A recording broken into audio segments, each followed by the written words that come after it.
Hiya, I'm Scully Sinful, your big bro, and today we're going to be covering everything that's new in this latest patch of Dissidia Duellum Final Fantasy. So we got lots of characters that got buffed, lightning got nerfed, lots of abilities got buffed, and lots of abilities got nerfed in general. These are the actual general abilities. We'll go over them in a little more detail right now. So, general abilities. We got Ramza, Minwu, so Teleport, Embolden, and Heartening Grimoire. So all of these got a nerf to their cooldown. Almost all of them have increased by pretty sizable amounts. Ramza, Minwu, both got a 20-second increase, which is crazy.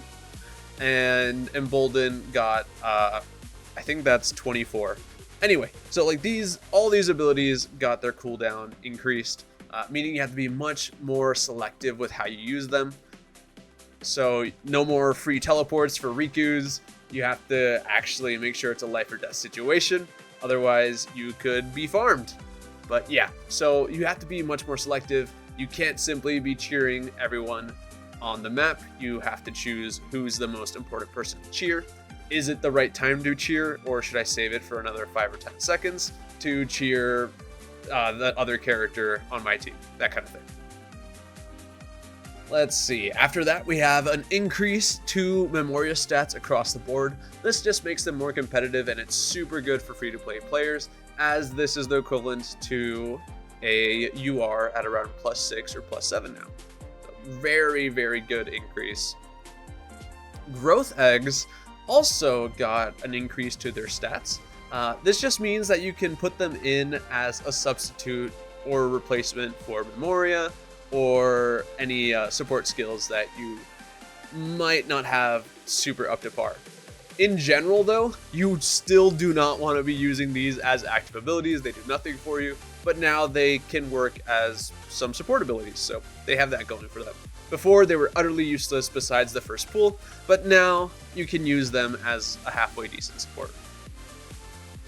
Alright, now for the character adjustments. Warrior of Light. So, the passive, which means the damage buff, now has a bigger range. So it went from 10 meters to 18 meters, meaning that you can be a little farther away from Warrior of Light and still benefit from the passive. This is pretty decent for when you guys are bossing. Means that the Warrior of Light can be on one side of the boss and you can be on the other side of the boss and still benefit. Speaking of bossing, Supreme Soul got a buff to the cooldown. It went from 105 to 94 seconds. Really good. Supreme Soul is one of the more underrated skills. It lets you do some really good chain bursts, and I'm glad to see that the cooldown got adjusted. Alright, Furion got a massive buff. So he got an increase to his attack. It went from 1.15 to 1.2. That's his scaling. But the more impressive buff that he got was to his passive.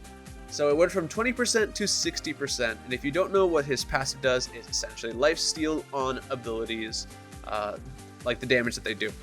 This means that it was a 20% lifesteal before, and now it is a 60% lifesteal. This is enormous. This is so big. This is going to make Furion even more unkillable, and he was already in a really strong state. So I'm interested to see if we're going to have a lot of people coming out of the woodwork and be like, oh my god, Furion is broken. Onion Knight, super simple change. His cooldown on Blade Torrent went down from 36 to 26. Kain Highwind got a lot of adjustments to his movement and an overall like ability to get around the map. They made him much more agile. He's an honorary agile character at this point. So his HP got buffed by a little bit, but the real change here is his speed. It went from 1.15 to 1.28, which is an 11% increase. Pretty big change. His jump effect got an extra meter, and the time it takes for the jump to go off also got a little bit of a buff. So now it's a little smoother and it's a little faster. This means that he should be able to use his hold ability to climb elevation and get around the map much faster. So it's a pretty great change to Kain overall. Krile got some decent buffs. She got some buffs to her HP, and they improved her hold ability, which is her Brave Share. It went from 6% to 8%, and her HP went from 1.2 to 1.3. She also got a nerf to her Hopeful Cheer. The attack bonus is now 20% from 25%. Celis got some adjustments. Her attack went up just a bit, and her HP went up a little bit as well. And her regen went from 2% to 3%, which is a pretty big bump up, but it's not a super impact. Well, no, it'll be pretty decent. This just means that Celis can get up in people's faces a little bit better now. Not a super big changes. I think we need an adjustment to Runic to really make something work with Celis. I think she's been the most underwhelming limited release we've had in the last few months. Cloud got a very simple buff to Finishing Touch. Its potency per hit went up from 80% to 85%.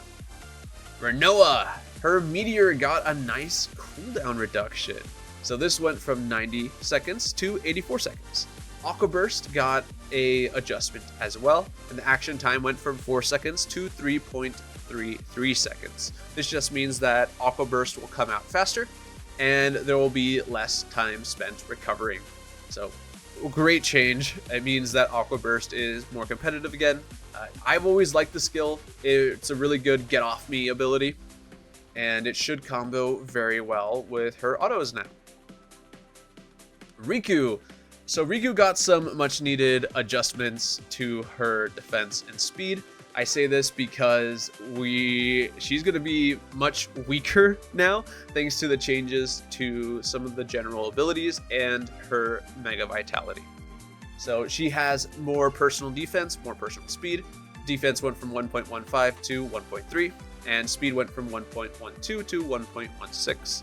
And her passive ability, which is the one that makes debuffs last less time on her, went from 20% to 40%. That means that she will be stunned for less time, meaning she has a chance to run away. Mega Vitality got a massive nerf to its cooldown from 110 seconds to 130 seconds. This means that you can't have it up nearly as often, and you'll have to be much more precise with its use. Iroha got a very simple buff. Her HP scaling went from 0.85 to 0.9, making her a little bit tankier, and hopefully it lets her get some of her skills off before she gets blown up. I think Iroha is still pretty weak. I don't think this change is going to be enough to really change that status. Balthier, Piercing Shot got some interesting changes here. So its cooldown got a 6-second buff, so from 36 to 30. And it also got a knockdown? Huh? It got a knockdown part to its thing. So Piercing Shot should be able to knock down now. Crazy.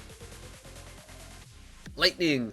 Lightning got a nerf to her attack, so it went from 1.05 to just 1. Not a super big debuff, it just kind of brings her more in line. In order to compensate for this, Army of One got a boost to its potency, so it should hit a little bit harder. Overall, it should kind of balance out. It means that Army of One is more or less unchanged, but her overall damage is lower now. Clive, my boy, my main man, he got a massive, and I mean massive buff to Will the Wykes. Its cooldown went from 90 seconds to 60 seconds. Scully, you might be saying, Scully, this is still 60 seconds. And I say, you're technically wrong. It's a 30-second cooldown because Will the Wykes last for 30 seconds. And the cooldown starts as soon as you use the ability. So if you stay alive that entire time, that means that you have only 30 seconds before it's back up. Meaning that you can have some pretty crazy uptime on Will, and you can have it for most engagements with enemy players, and it's going to be a really strong ability. Finally, let's get to some of the newer content. Bartz is coming. He's one of my favorite Final Fantasy characters. I'm really happy to see him. I'm really jazzed by how they translated all of his abilities to this game. So let's start with his role. He's a melee character. His element is wind. His ability is Goblin Punch, which gives him a little dash forward that does repeated attacks, and on the final hit, it does a knockdown effect, which is really nice to see. His passive is Job Master, and increases ability damage after using attack abilities a certain number of times. On one of his special skills, which we're going to be showing off here in a second, it actually does some extra stuff too. Alright, so his stats are very good across the board. 1.1 for attack, defense, and HP. His speed is 1.19. He's just a good unit overall, like baseline. And that means that he only gets stronger when you just do his passive, which is similar to something like Onion Knight. So here, in order to ramp up his power, what he needs to do is use attack ability types, or attack type abilities. After 12, you'll get like 3-star job medals, and you'll be able to do some gnarly stuff. So this just makes your abilities stronger by 5%, 10%, 15%. And it'll change one of your abilities later on as well. So let's start with his rare. This is on an 18-second cooldown. It attacks nearby foes. This is similar to Thundaga or Y'shtola's attack. Decent. Its cooldown is minuscule, which means that you should be able to use this all the time to just really stack up his passive. Zenin, forgive me for this. His super rare is a simple, like, cone attack in front of him, and then he does a dash. Fairly decent. I think this is one that I might change for something else. It's on a 28-second cooldown. It does some pretty decent damage.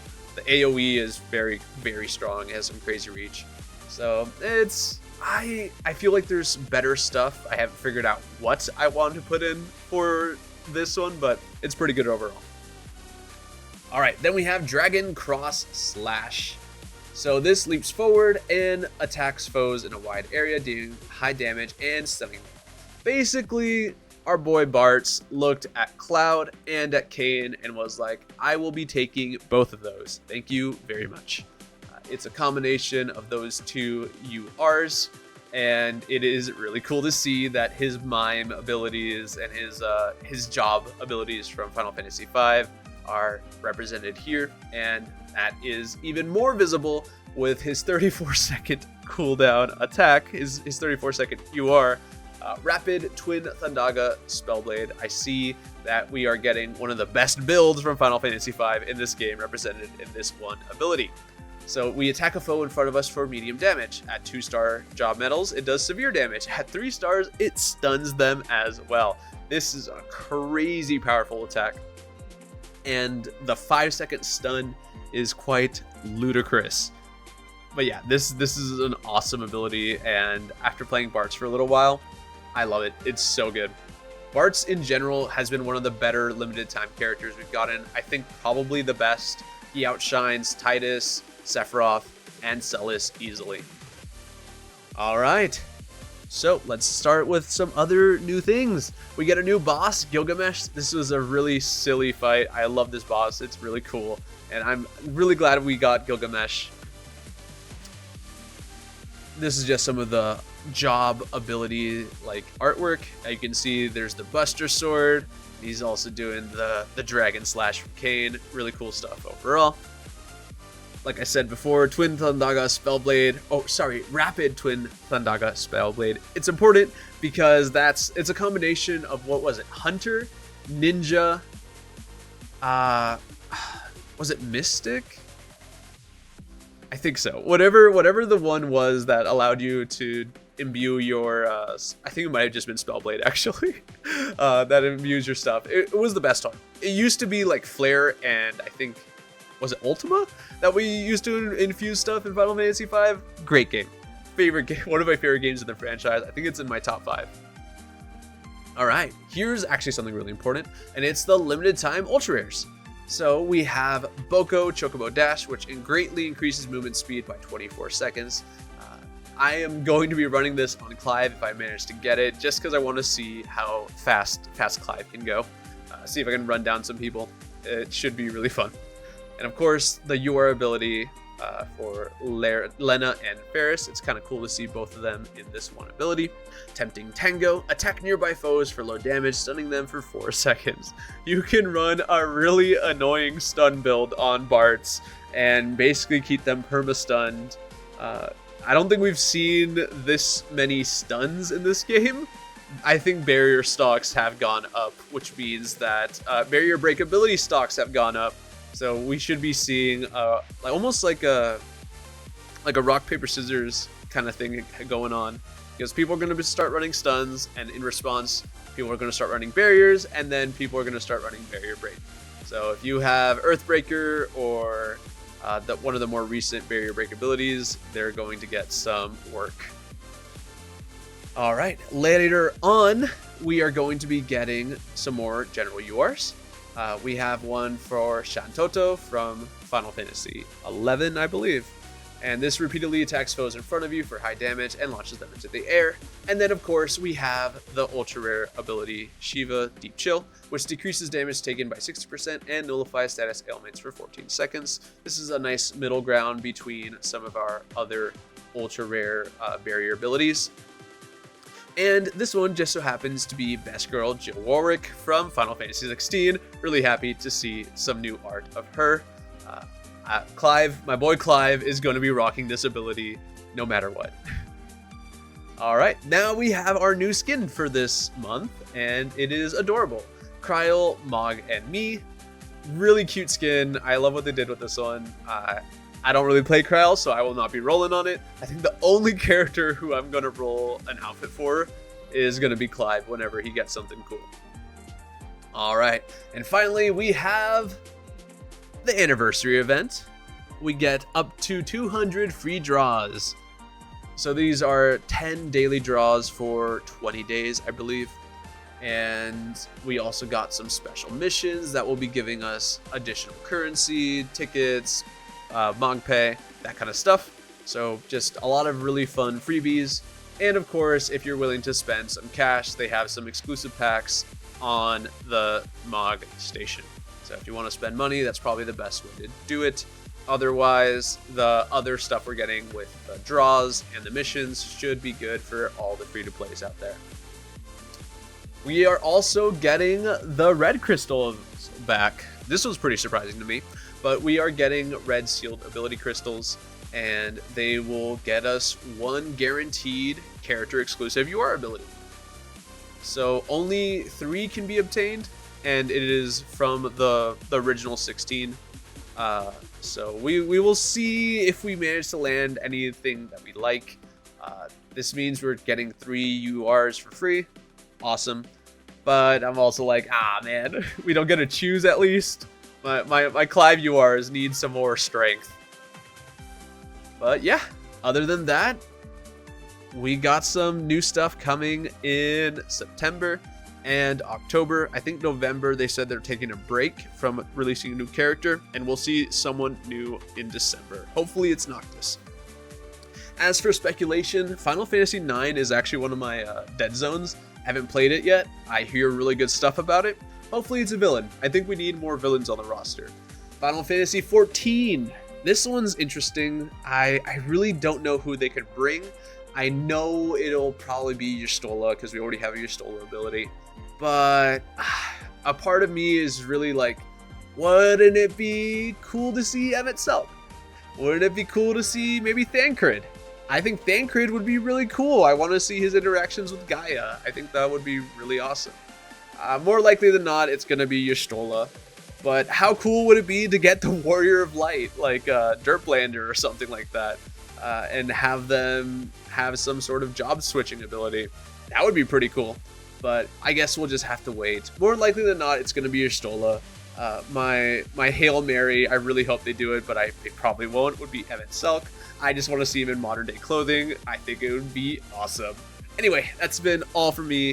I've been Skully Sinful, your big bro. Remember, when the world bares its fangs, remember to bite back. Deuces.